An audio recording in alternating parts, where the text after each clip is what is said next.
Midas TAC. This is the 34 millimeter tube. This is just a little impromptu review on the scope. It's mounted on an RPR. Belongs to Ron Taylor. He's upgraded the barrel and the forearm. Pretty much everything on the gun has been upgraded other than the receiver, obviously. But this scope is a really nice touch on this rifle. Everything about it is just very quality made. The glass is second to none. It's really got some good glass in there. Obviously there are other manufacturers that can match it with their glass quality, but none that I would say hands down beat it. And the price range these come in, it's just really, really hard to beat this scope. What was the price on the scope, Ron?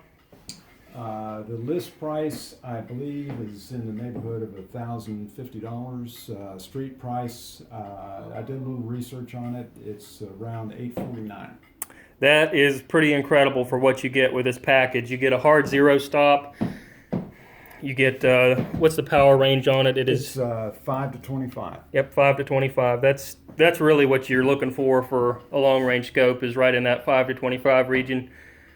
It compares very well with the Cronus. That is my comp scope that I use, is the Cronus, and I've compared it side by side. The Cronus probably does come out on top just a little in a couple areas, but then again, it's an extra $1,000 pretty much.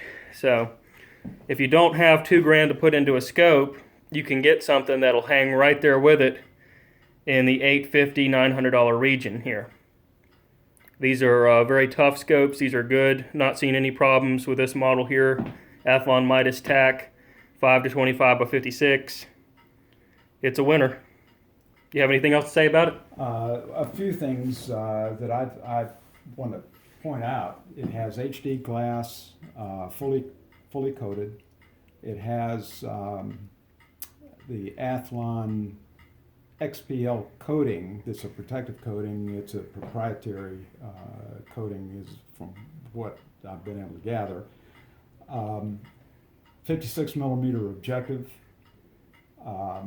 It is not illuminated, which I've never used the illumination. I've been shooting long range for a little over a year and a half.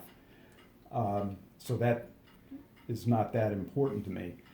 One thing I like about it is it has a covered windage knob that, without the cover you have your normal windage adjustment, but I really like this feature because I don't dial for windage, and most of your more seasoned long-range shooters do not dial for windage these days.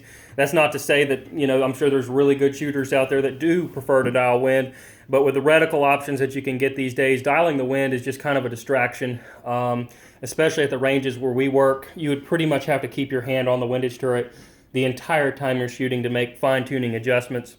It's just typically best to hold it with your reticle, and when you've got really good options for reticles like you have with the Athlon, it's just going to be a better bet. This has the APRS 3 reticle. I really like it. Rather than having a cross, the center of the reticle, it has a small dot. I really like it. A couple other comments. I've used this long range on 5 different occasions. Shot a match this previous Saturday with it. The scope did great. I shot the best match of the 3 that I've shot with Bang Steel so far. I'm very impressed with it. Let's see, let me think. It weighs in at 30 ounces according to the literature. On this particular setup with my ballistics, this is a 6.5 Creedmoor.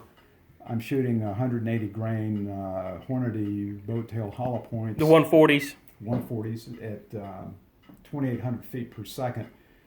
With it zeroed, I can dial up to 21.1 mils. I'll take you on up towards a mile. And it has an additional 10 mils of that you can hold with the reticle. Yeah. So it's got a butt ton of elevation that you can dial. So even not on a 20 MOA base, this is going to do just fine. Now this happens to be on a 20 MOA base, but if you were to get one and you didn't have that, it's still going to have plenty of elevation to get even a 308 out to 1,200 yards without a problem. And I've asked a number of shooters at the range day and several classes, asked them to shoot it, and they've been very, very pleased with it. The thing I really like about this scope, well, there's a lot that I like about it, but it's a 56 millimeter objective. And Well, that's a lot of light in there. the light transmission, it's coated to reduce reflectivity and increase the light coming in, or permit more light to come in, I should say. But with that larger diameter objective, it for me, it has made all the difference. Prior to this, I was using a competitor scope, 3 to 15, 50 millimeter objective. I had a great deal of difficulty being able to see my impacts beyond 800, 850 yards. With this, I've gone out to 1,200 with it.